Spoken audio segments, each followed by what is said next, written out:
నా ప్రాణము దేవుని నమ్ముకుని మౌనముగా ఉన్నది. ఎవరైనా మిమ్మల్ని పడగొట్టాలని చూస్తున్నారా? ఎవరైనా మిమ్మల్ని పాడు చేయాలని చూస్తున్నారా? ఎవరైనా మీ పైన కుట్రలు చేస్తున్నారా? మీరు చేయవలసిందేట దేవుని పైన నమ్మకం ఉంచి మౌనంగా ఉండాలి. మౌనంగా ఉంటే మన పక్షంగా దేవుడే వారితో యుద్ధం చేసేవాడు ఉన్నాడు. హల్లెలూయా. మనం చేయవలసింది ఏం లేదు.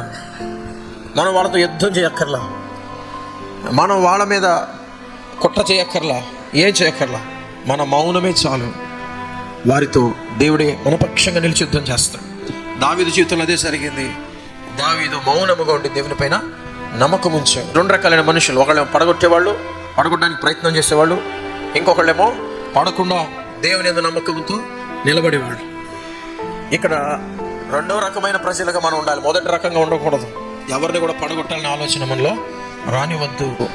ఎవరిని పడగొడదాం, మాటలతో పడగొడదాం, క్రియలతో పడగొడదాం, వారి పేరు ప్రతిష్టలు దిగజార్చేద్దాం, వారిని కుట్ర చేసి వాళ్ళను నాశనం చేద్దాం. ఇటువంటి ఆలోచనలు ఎప్పుడు కూడా క్రైస్తవులుగా మనకి రాకూడదు.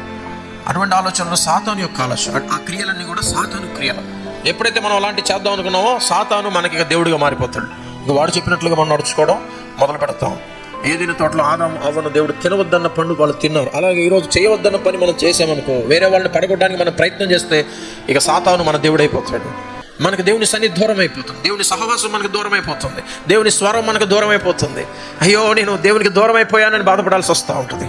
అలాంటి పరిస్థితి రాకుండా ఉండాలంటే ఎవరిపైన మనం కుట్ర చేయకూడదు, ఎవరిపైన కూడా మనం ఎటువంటి వారికి నాశనము కీడు కలిగించకూడదు.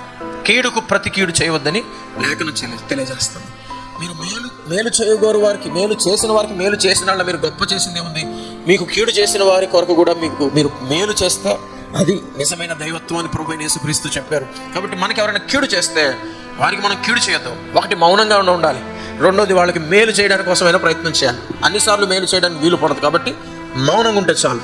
మన పక్షంగా దేవుడి సమస్తమును జరిగించేవాడై ఉన్నాడు. అందరూ చెప్పండి, నా ప్రాణము దేవుని నమ్ముకొని మౌనముగా ఉంది. ఆయన నాకు ఆశ్రయదుర్గము, నా రక్షణాధారము, నా ఎత్తైన కోట, ఆయనే నాకు ఆధారము, ఆయన యందు నేను నమ్మకం ఉంచుతున్నాను. హల్లెలూయా, హల్లెలూయా. మనుషులందరికీ కూడా వారి వారి క్రియల చొప్పున జీతం ఇచ్చేవాడు మన ప్రభు అయి ఉన్నాడు. కాబట్టి ధైర్యముగా ఉండు. నీ పక్షముగా ఉన్న దేవుడు గొప్పవాడై ఉన్నాడు. ఆయన నీ పక్షముగా యుద్ధము చేయవాడు ఉన్నాడు. ఆయన నీ పక్షముగా నిలిచి వ్యాజ్యమాడు అయి ఉన్నాడు. నువ్వు నీతి మార్గంలో నడిస్తే ఎల్లప్పుడూ నీది విజయము.